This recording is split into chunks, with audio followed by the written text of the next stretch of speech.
Hello and welcome to my YouTube channel. I'm Dr. Shantae, and all people pleasers to the front. I am talking about you today. You are a people pleaser if you consistently abandon yourself or overperform or overdo to keep the peace, to make other people happy, to put other people's needs so far ahead of your own that you are fighting for your life on the back burner on the struggle bus. This is part 4 of a 6-part series. So look at us, we on the back half, y'all. This is part 4 of a 6-part series about a framework that I have created to live a more grounded, meaningful, expansive life. And it's called The Bar. THEBAR. Talking, hobbies, experiences, body, arts, and reading. And today we're talking about the body. What does this have to do with people pleasing? Here's the thing. Your body is an early alert system, okay? You know how your spidey senses start tingling when something isn't right, when you're like, something told me to go back to the house, or something told me to call my sister, or something told me to pick up the phone and see if my mom was okay. Your body talks to you. Your body messages you. When you walk into certain rooms or you get into the company of certain people and all of a sudden your stomach is in a knot, or you have a sudden headache, or your shoulders are suddenly tight, that is your body speaking to you. And so many times we ignore the signs, we ignore our bodies, we ignore those signals. We go into some sort of system override for the sake of sucking it up, soldiering on, plowing through at the expense of our own health and wellness. And so I'm going to talk to you about how to stop doing that today, to listen to your body, and how body awareness as well as body movement can lead you to a much more peaceful and serene life. Keep watching. Do forgive me if you hear noise in the background. I'm doing laundry. You know, a domestic diva, we must do all the things, okay? Laundry must be clean, underwear must be washed, okay? But I recently posted on Threads, which is the Meta or Instagram version of what Twitter kind of used to be. And I wrote that it saddens me that so many people have been treated as a trophy to be won, a point to be made, a hill to be conquered, an asset to be acquired, a lesson to be taught, a will to be broken, a toy to be discarded, a weapon to be wielded, a light to be dimmed, or a resource to be used, instead of a person to be loved. And I know I stepped on some of y'all's toes right then and there, because instead of being treated as a person who is worthy of love, instead of being treated as someone who is precious, many of you have been treated as an inconvenience. You didn't have a loving mom. You know, everything was rough. Do this, do that, go here, go there. There was no warmth there, that you were treated like an obligation or a chore or a duty or a burden in some way. And as a result, we come to form these beliefs about ourselves that we're too much, and that asking or expecting or wanting love, comfort, nurturance, support, sympathy, nurture, care is too much. That's a bridge too far. That it is our job to do the loving, to do the serving, to do the doing, to prove our worthiness to the point of exhaustion, to the point of overexertion, to the point of overperforming and overdoing and overgiving. And your body keeps score of all of that. You know, there's a very famous book, The Body Keeps Score, but that takes a toll on your body, because it is a neglect. It is compounding the neglect. If you were raised like that, not only were your emotional needs as a child neglected, even though you had food, clothes, and shelter. Okay, food, clothes, and shelter is the bare fucking minimum. That's the bare minimum. You know what that is? Do you know what food, clothes, and shelter is? Existence, baby.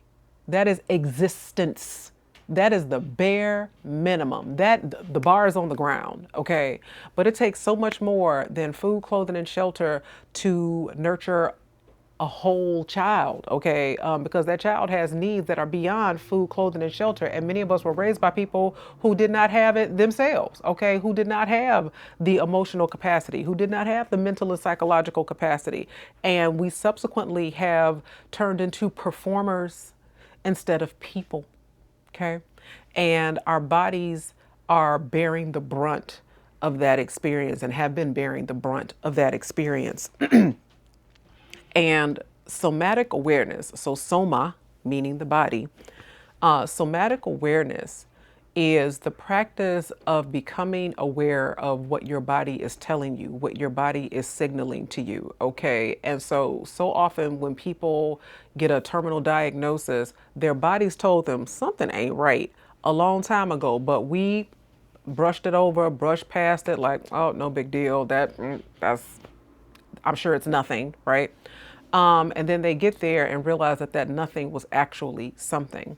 Likewise, when you walk into the room with certain people and your chest gets tight or you stiffen or what have you, that is your body talking to you. That is your body saying, is this a room we want to be in? Is this an environment we want to be in? Is this what we want to have to do to bring home a check and feed ourselves? Is this what we want to have to do to feed our families? Maybe not. And what's interesting is that many of you are pet owners. I don't own a pet, but I have been around people who, many dog owners, many dog lovers. You know how like the animals always know? Like everybody could be sitting up there chilling, nothing happening, and all of a sudden your dog will go, and you're like, what? And they'll jump up and they'll start running around the zoomies and going crazy. And you're like, what the hell is wrong with this dog? Early alert system, okay?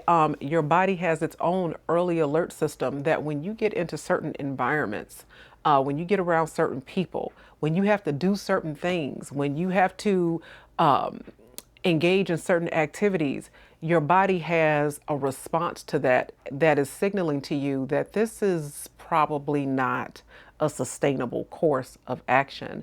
And it is high time that we start listening to that we start inclining ourselves to that messaging instead of doing that system override that says, well, I got to keep the peace. Well, so-and-so is going to be mad at me. Well, it's a job. And, in this economy, you got to do what you got to do. Like, and it's not, and listen, let me be clear. I'm not telling you to quit your job because Dr. Shante can't pay your bills. Howsoever, I can say that there are other places where you can thrive. Something that you will hear me say often on this channel is that good seeds cannot thrive in bad soil. And so it might be time for you to change the soil that you're in.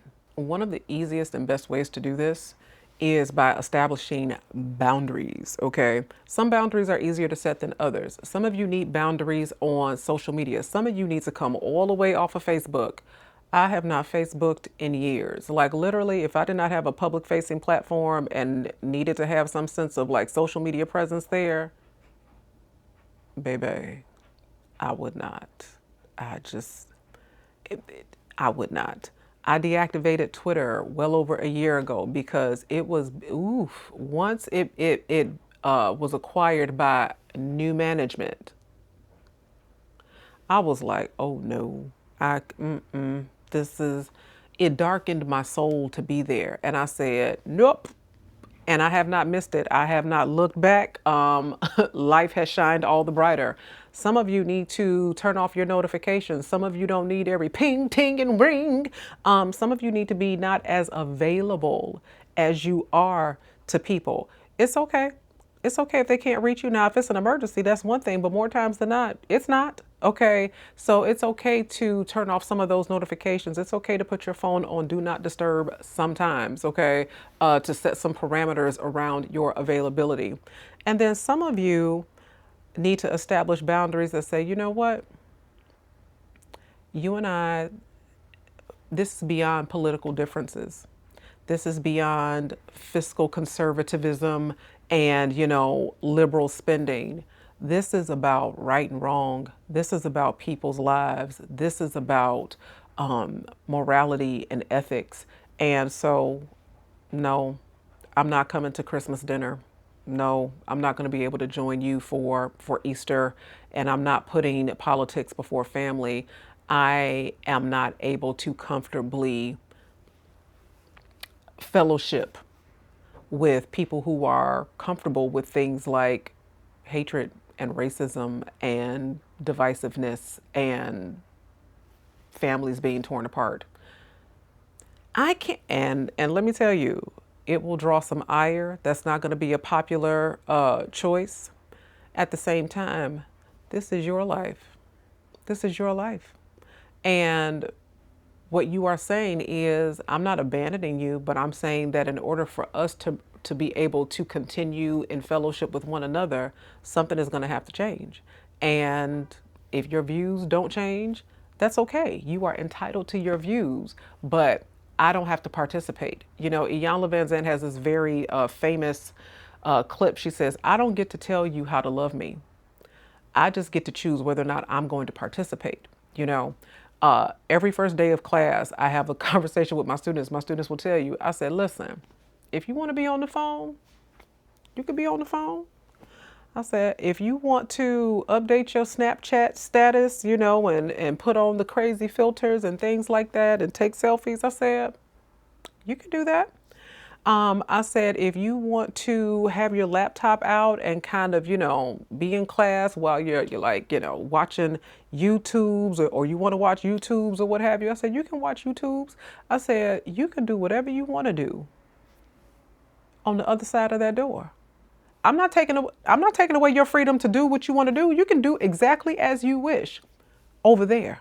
Okay, I'm drawing a boundary. I'm saying now, on this side of the door, we have a learning agenda. On this side of the door, we have material that we need to get through. On this side of the door, there is a curriculum. On this side of the door, I have an obligation to my college, to my discipline, to my students in order to navigate the material. On this side of the door, learning is going to happen. And if you don't want to be on this side of the door while learning is happening, baby, you don't have to be. You don't have to be on this side of the door. You can be on that side of the door doing whatever you want to do. Go ahead, turn them cartwheels in the hallway, sugar. Do it. Have a time. Have a time. But you ain't going to have a time on this side of the door. Okay? So there are choices. There are boundaries. And because in order for me to do my job well, certain conditions have to be present. In order for me to give the best and highest version of myself and the teacher that they deserve, certain conditions have to be present. Just like, you know, now this is a rumor, but you know, a certain singer, I think it was like Mariah Carey, was like, hey, the theater has to be a certain condition because if it's too cold, it strangles my voice and I cannot give the best of what people have paid to see if my vocal cords are constricted, you know, by the cold. And so it's like, it is okay to establish the conditions for you to show up as the best and highest version of yourself with people that you know, with people that you love, with people that say they love you. It is okay to establish boundaries. On the flip side of that, in addition to being aware of what your body is doing and saying and speaking to you, it's also important for us to move our bodies because sometimes heaviness comes in. You know, anyone that I've known that has suffered with depression says it just feels like weight. It just feels like a heavy cloak. Solange Knowles' song Cranes in the Sky, you know, I don't want to feel those metal clouds. Like it just feels like just such heaviness. And one of the ways to kind of pull yourself out of that is movement. Okay, is movement. So some people are runners, some people are CrossFit, like they find a way to move their bodies as a way to navigate those heavy clouds. And what I have found last year is that walking is such a balm and it's really accessible. What Martin Luther King say, if you can't run, walk, if you can't walk, crawl. Walking is such a balm. It is such a way to just kind of spend time with yourself and also time out in nature. Not to say that treadmill walking doesn't count, because it does. I mean, you know, some movement is better than no movement, but you don't get the benefit of the circadian rhythm of nature. Nature has its own lullaby, and you're being out there walking in that rhythm. It establishes a baseline of calm in your system. You don't even recognize it, but when afterwards you feel so much better. The endorphins are endorphining. You feel energized. You just feel like you are in a better restful mental state after walking. So last year, for the past few years, I've done a writers and walkers. I've done a walking challenge. Last year, it was writers and walkers, where I had 30 days of journal prompts. So I'm like, we are going to walk and then we're going to write. Or you can write and then walk and think about what you wrote. But it was a really great way for people to just kind of reconnect with nature. And everybody's like, yes, I need to get moving. I need to get out the house. This makes me feel so better. I love this practice. And that's the key to all of this, is that coming out of this toxic cesspool of, doom and gloom in the news cycle is a practice. You have to practice listening to your body. You have to practice moving your body. You have to practice regulating yourself in a system of chaos. And so I would love to know, what is it that you are doing to move your body?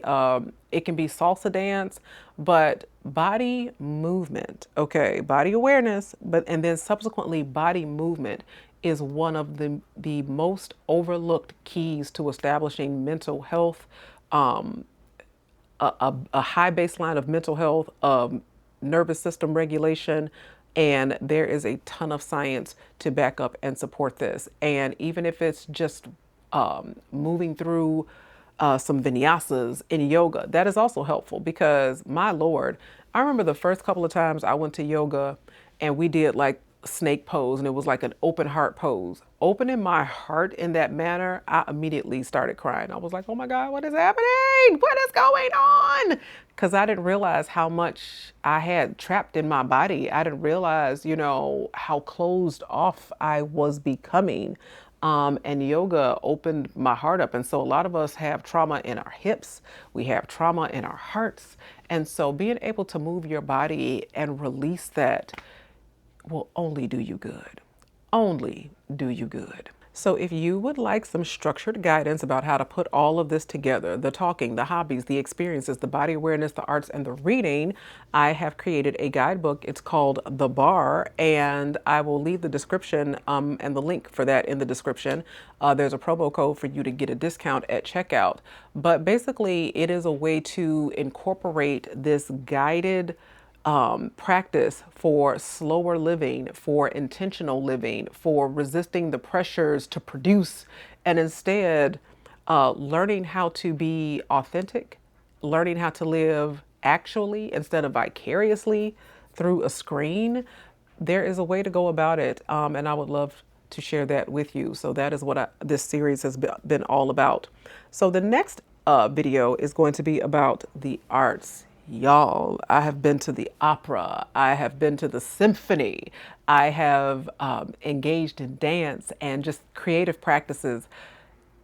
It is a tremendously beneficial and wonderful way to live and raise the bar of your lifestyle. For those of you who have missed it, or if you've been following the series, I created these 6 questions at the top of the year for guiding my life. And the body part is about, one of those questions is what is the kind of change that I want to see in the world? Like, how can I contribute to that change?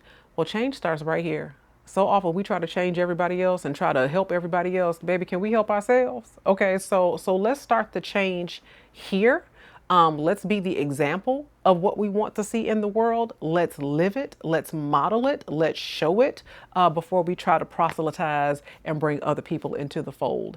And so I hope you like this video. I would love to hear your comments about what you're doing to incorporate body movement and body awareness into your life. And if you would be so kind as to like, share, subscribe, so that we can enhance engagement and get this algorithm pushed out to more people who need this content, I would be ever so grateful. And I will see you in part 5.